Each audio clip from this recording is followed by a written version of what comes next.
Assalamualaikum warahmatullahi wabarakatuh. Perkenalkan, saya Winda Lindung dari Universitas Bosowa. Di sini saya akan membahas tentang mata pelajaran biologi kelas 10 kurikulum 2013.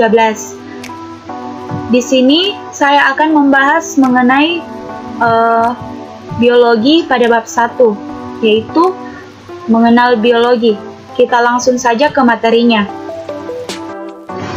Pertama, ada objek kajian biologi pada kegiatan pembelajaran pertama. Di sini saya akan membahas tentang pengertian biologi, tingkatan objek biologi, cabang-cabang biologi, dan manfaat mempelajari biologi. Jadi yang pertama mengenai pengertian biologi. Biologi terdiri dari dua kata, yaitu bios dan logos.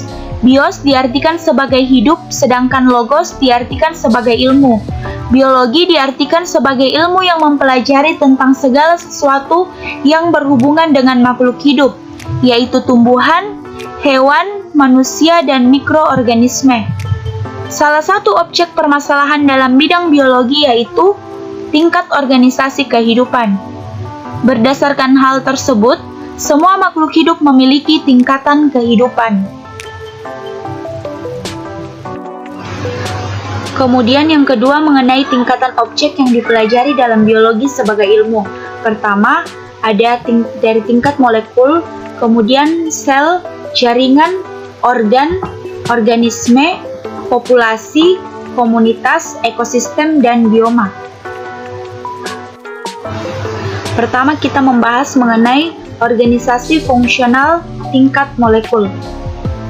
Tingkatan materi terendah adalah proton, neutron, dan elektron. Partikel proton, neutron, dan elektron bergabung membentuk atom. Contohnya, atom hidrogen, karbon, nitrogen, dan oksigen. Atom-atom lalu berikatan membentuk molekul. Contohnya, molekul air, glukosa, protein, dan DNA. Seperti pada gambar berikut. Kemudian, yang kedua, mengenai organisasi kehidupan tingkat sel. Berbagai jenis molekul saling berikatan dan membentuk organel. Organel adalah subunit sel dengan fungsi spesifik, contohnya ribosom sebagai tempat sintesis protein. Sintesis protein ini merupakan proses penyusunan protein. Berbagai senyawa serta organel berinteraksi satu sama lain membentuk suatu kesatuan yang disebut dengan sel. Di sini ada gambar mengenai sel hewan dan sel tumbuhan. Di dalam sel hewan ada membran sel, nukleus, sitoplasma, nukleolus, badan Golgi, mitokondria, vakuola, lisosom, retikulum endoplasma. Sedangkan pada sel tumbuhan terdapat dinding sel, membran sel, kloroplasma, nukleus, retikulum endoplasma, nukleus, mitokondria, vakuola, dan badan Golgi. Kemudian yang ketiga mengenai tingkatan jaringan. Di sini ada jaringan pada hewan dan manusia dan jaringan pada tumbuhan. Jaringan pada hewan dan manusia terdiri atas beberapa macam, diantaranya jaringan epitel, jaringan saraf, jaringan otot, jaringan ikat, jaringan rangka, dan jaringan darah. Di sini yang dimaksud dengan jaringan epitel adalah jaringan yang berfungsi menutup permukaan luar tubuh, memberi lapisan, serta membentuk organ dalam dan kelenjar tubuh. Jaringan saraf adalah salah satu jaringan saraf bersama otak dan sumsum tulang belakang yang dapat menyusun sistem saraf makhluk hidup. Jaringan otot di sini dimaksud adalah sebuah jaringan dalam tubuh manusia atau hewan yang berfungsi sebagai alat gerak aktif yang menggerakkan tulang otot. Diklasifikasikan menjadi 3 jenis, yaitu otot lurik, otot polos, dan otot jantung. Kemudian jaringan ikat. Jaringan ikat adalah jaringan yang berfungsi untuk menghubungkan atau mengikat sel-sel tubuh serta memberikan rigiditas dan penunjang fungsi jaringan ikat ini adalah sebagai penopang untuk mempertahankan kerangka tubuh serta organ-organ di dalamnya. Kemudian jaringan rangka. Jaringan rangka adalah otot lurik yang berfungsi menggerakkan kerangka. Kemudian jaringan darah. Jaringan darah adalah gabungan dari cairan sel-sel mengalir dalam pembuluh arteri dan pembuluh vena. Kemudian yang kedua mengenai jaringan pada tumbuhan yang terdiri dari beberapa macam. Pertama, ada jaringan epidermis, jaringan pengangkut, jaringan penguat, jaringan mesofil, jaringan parenkim, dan jaringan meristem. Jaringan epidermis adalah lapisan sel-sel paling luar dan menutupi permukaan daun, bunga, buah, biji, dan akar. Kemudian jaringan pengangkut. Jaringan pengangkut adalah jaringan yang dimiliki oleh tumbuhan yang terdiri dari jaringan xilem atau biasa juga disebut dengan pembuluh kayu dan floem atau pembuluh tapis. Xilem berfungsi untuk mengangkut air dan garam mineral, sedangkan floem berfungsi mengangkut hasil fotosintesis. Kemudian jaringan penguat. Jaringan penguat atau biasa juga disebut dengan kolenkim yang berfungsi sebagai jaringan penyokong pada organ tumbuhan yang masih aktif mengadakan pertumbuhan dan perkembangan. Kemudian jaringan mesofil. Jaringan mesofil adalah jaringan dasar yang terbentuk dari bagian parenkim palisade dan bagian jaringan spons. Kemudian jaringan parenkim. Jaringan parenkim adalah jaringan dasar yang utama yang ditemukan pada akar dan batang, terutama sebagai pengisi bagian korteks batang, daun, bunga, buah, dan biji. Kemudian jaringan meristem adalah jaringan yang sel-selnya aktif membelah secara mitosis. Di sini ada jaringan pada hewan atau manusia dan jaringan pada tumbuhan.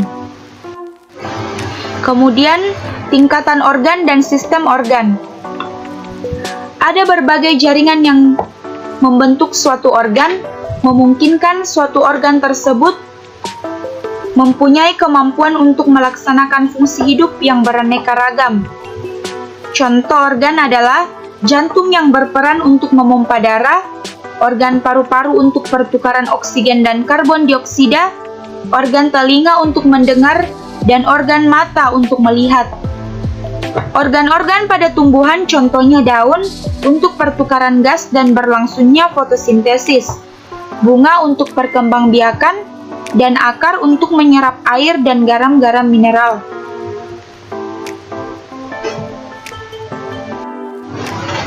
Di sini ada jaringan organ atau sistem organ pada manusia. Pertama, rongga mulut. Fungsi dari rongga mulut adalah untuk mengunyah, memproses makanan secara kimiawi, dan juga menyalurkan makanan ke dalam lambung. Kemudian ada kelenjar ludah. Kelenjar ludah ini berfungsi sebagai pelumas mulut agar tidak kering, membantu proses menelan, melindungi gigi dari bakteri, dan membantu pencernaan makanan. Kemudian esofagus, atau biasa juga disebut dengan kerongkongan, yang berfungsi mempermudah sistem pencernaan makhluk hidup. Kemudian hati. Hati berfungsi menghancurkan racun dalam darah hingga membantu proses pencernaan. Kantung empedu, yang berfungsi untuk menyimpan, mengentalkan, dan melepas getah empedu ke saluran pencernaan. Kemudian lambung. Lambung ini berfungsi mengolah makanan. Lambung memecah makanan menjadi partikel-partikel kecil. Kemudian pankreas. Pankreas berfungsi sebagai organ yang memproduksi enzim untuk menghancurkan dan mencerna makanan di dalam perut. Dan yang berikutnya, usus besar. Usus besar berfungsi mengeluarkan zat sisa dari makanan yang dicerna, serta mencakup penyerapan cairan dan vitamin, hingga memproduksi antibodi dan mencegah infeksi. Kemudian usus halus. Usus halus berfungsi menyerap nutrisi dari makanan tersebut seperti lemak, karbohidrat, protein, vitamin, dan mineral. Kemudian usus buntu. Usus buntu berfungsi mendorong pertumbuhan beberapa bakteri baik di usus. Dan yang terakhir, appendix. Appendix ini merupakan organ tambahan yang berfungsi sebagai organ imunologik dan secara aktif berperan dalam sekresi imunoglobulin atau suatu kekebalan tubuh di mana memiliki kelenjar limfoid.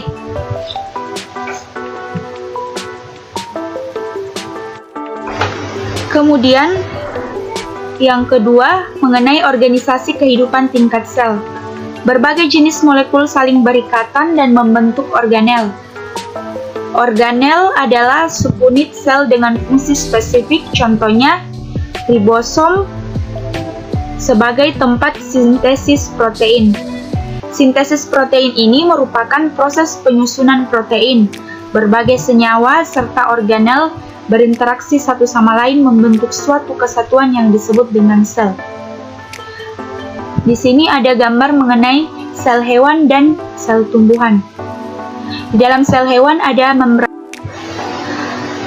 Berikut contoh gambar mengenai organisme uniselular paramecium.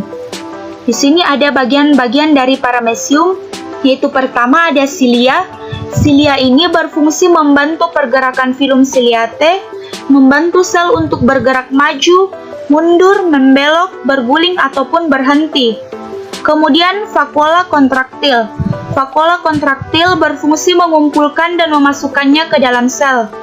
Kemudian ada selaput sel yang berfungsi membatasi suatu ruangan, memelihara dan mempertahankan perbedaan penting antara isi ruangan dengan materi sekelilingnya.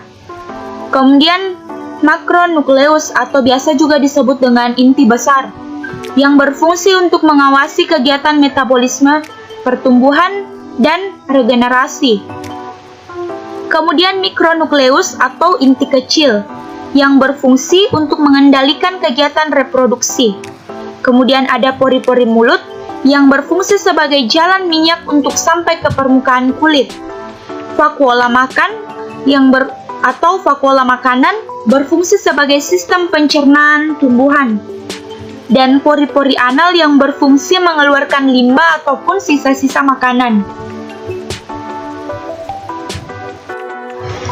Kemudian ada tingkatan populasi.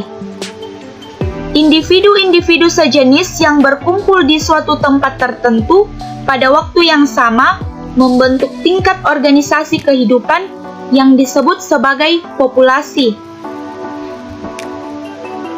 Misalkan, siswa-siswi yang berada di sekolahmu itu dinamakan sebagai populasi manusia. Kumpulan rumput yang ada di halaman sekolah dinamakan juga populasi rumput. Kumpulan belalang dinamakan populasi belalang. Kumpulan lebah dinamakan populasi lebah, dan kumpulan semut itu juga dinamakan populasi semut. Itulah contoh dari tingkatan populasi. Kemudian tingkatan komunitas. Kumpulan populasi yang menempati area sama dan saling berhubungan disebut dengan komunitas. Di dalam komunitas selalu ada interaksi baik antara anggota spesies yang sama maupun interaksi antar populasi yang berlainan, seperti pada gambar di bawah ini.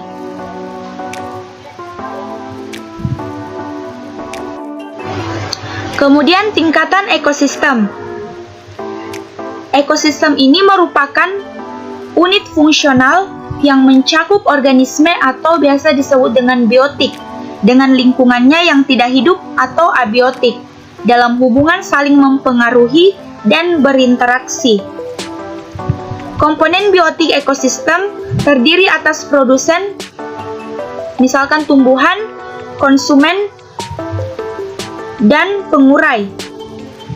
Pada contoh tersebut yang bertindak sebagai produsen, misalkan ada rumput, konsumennya itu adalah belalang, dan pengurainya adalah cacing tanah. Adapun komponen abiotik pada contoh tersebut adalah tanah, udara, sinar matahari, zat anorganik, dan air. Ini ada gambar mengenai tingkatan ekosistem. Di sini ada sinar matahari, burung, tumbuhan, batuan, rumput, tanah, dan lain sebagainya.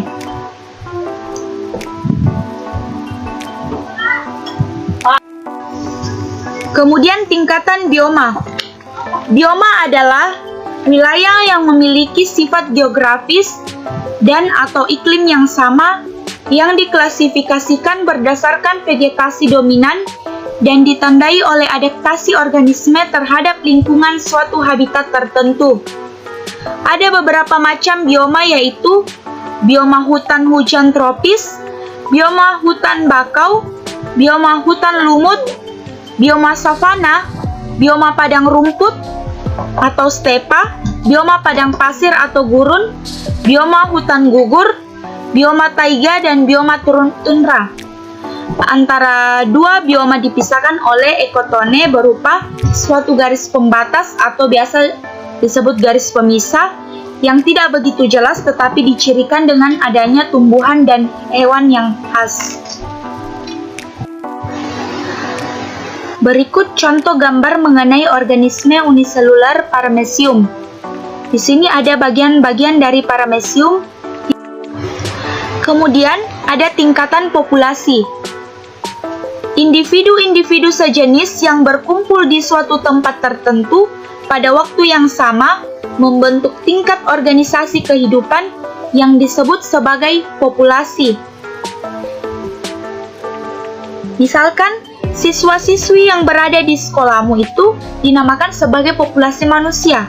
Kumpulan rumput yang ada di halaman sekolah dinamakan juga populasi rumput. Kumpulan belalang dinamakan populasi belalang. Kumpulan lebah dinamakan populasi lebah, dan kumpulan semut itu juga dinamakan populasi semut. Itulah contoh dari tingkatan populasi.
Kemudian manfaat mempelajari biologi.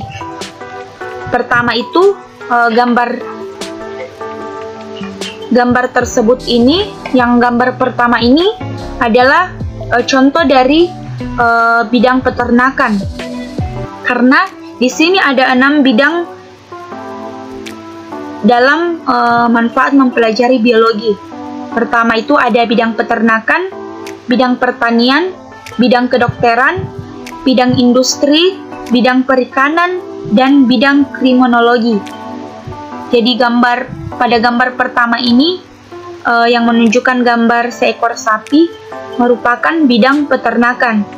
Ada beberapa cabang biologi seperti zoologi, fisiologi, anatomi, embriologi, taksonomi, dan genetika.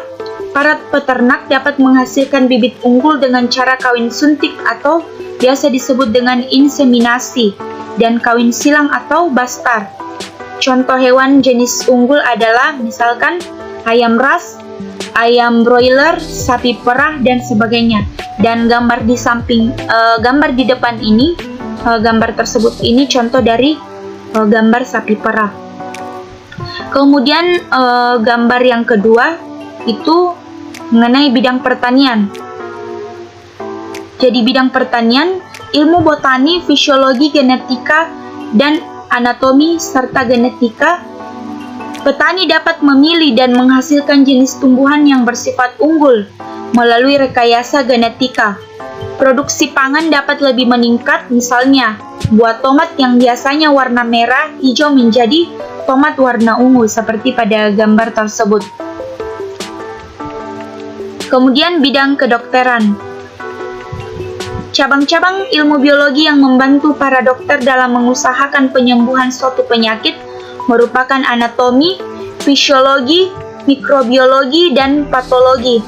Cabang-cabang inilah yang dapat membantu dokter dalam melakukan operasi dan mengganti jaringan pasien yang rusak. Contohnya, gambar ketiga ini yaitu gambar transpalasi kulit. Kemudian gambar keempat tentang bidang industri. Bidang industri berkembangnya cabang ilmu biologi seperti zoologi, botani, mikrobiologi, biokimia, taksonomi, dan bioteknologi. Manusia dapat memanfaatkan dan mengembangkan berbagai bagian tubuh tumbuhan dan hewan menjadi bahan baku industri. Seperti gambar keempat ini, contoh dari pembuatan yogurt. Kemudian gambar kelima itu yang membahas tentang bidang perikanan, contoh dari bidang perikanan. Jadi bidang perikanan ini manfaat biologi dalam bidang perikanan tambak antara lain dalam upaya budidaya ikan dalam usaha pelestarian ekosistem perairannya. Contohnya yakni dalam pembuatan tambak-tambak, karambal jala apung atau biasa disebut dengan kajapung, maupun rumpon, terumbu karang, hutan mangrove, dan hutan bakau. Kemudian gambar yang terakhir itu tentang bidang kriminologi. Adapun molekul DNA dapat diisolasi dari sel, kemudian dideteksi sehingga memberikan gambaran enzim restriksi yang khas pada setiap orang. Contoh pada kasus perebutan anak di pengadilan dapat diselesaikan dengan adanya hasil tes DNA karena anak ini memiliki kesamaan enzim restriksi dengan orang tuanya.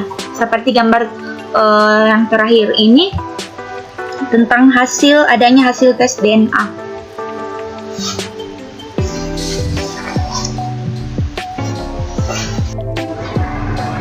Jadi kesimpulan di sini mengenai mengenal biologi yaitu karakteristik dasar makhluk hidup yaitu tersusun dari sel, mengalami pertumbuhan dan perkembangan, bernafas, melakukan metabolisme, merespons rangsang, bereproduksi, dan beradaptasi terhadap lingkungan.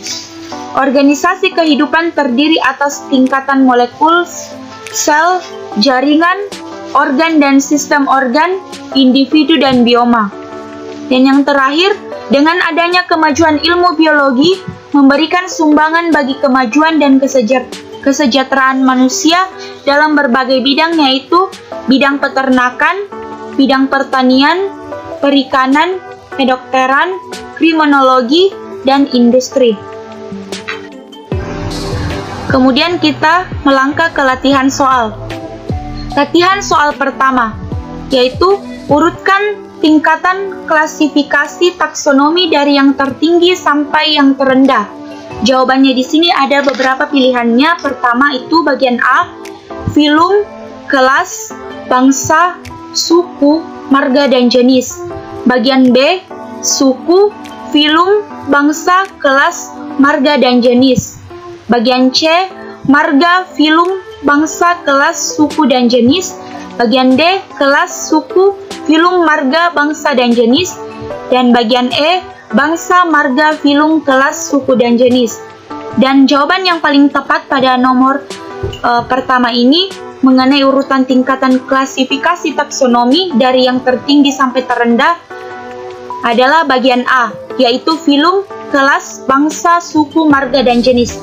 Mengapa kita katakan bahwa bagian A itu paling tepat? Karena pengelompokan makhluk hidup itu diurutkan dari yang tertinggi ke yang paling rendah, yaitu dari kerajaan atau kingdom, kemudian filum atau pilum, kemudian kelas atau kelas, bangsa atau ordo, suku atau familia, marga atau genus, dan jenis atau biasa juga disebut dengan spesies.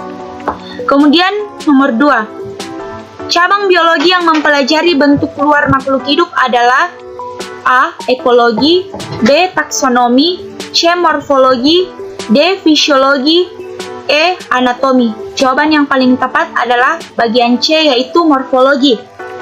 Karena morfologi ini merupakan cabang ilmu biologi yang mempelajari tentang bentuk luar makhluk hidup.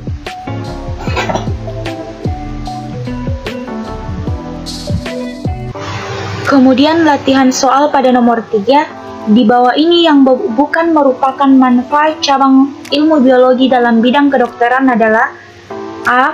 Produksi antibiotik, B. Bayi tabung, C. Teknik hibridisasi, D. Penemuan vaksin, E. Penemuan antiobit. Jadi kita perhatikan pada soalnya, di sini ada kata bukan, artinya yang tidak termasuk dari manfaat cabang ilmu biologi dalam bidang kedokteran, yaitu bagian C, teknik hibridisasi. Jadi teknik hibridisasi itu bukan manfaat cabang ilmu biologi dalam bidang kedokteran. Jadi teknik hibridisasi adalah manfaat ilmu biologi yang digunakan dalam bidang botani. Sebab teknik hibridisasi bisa meningkatkan produksi pangan dengan perolehan bibit unggul.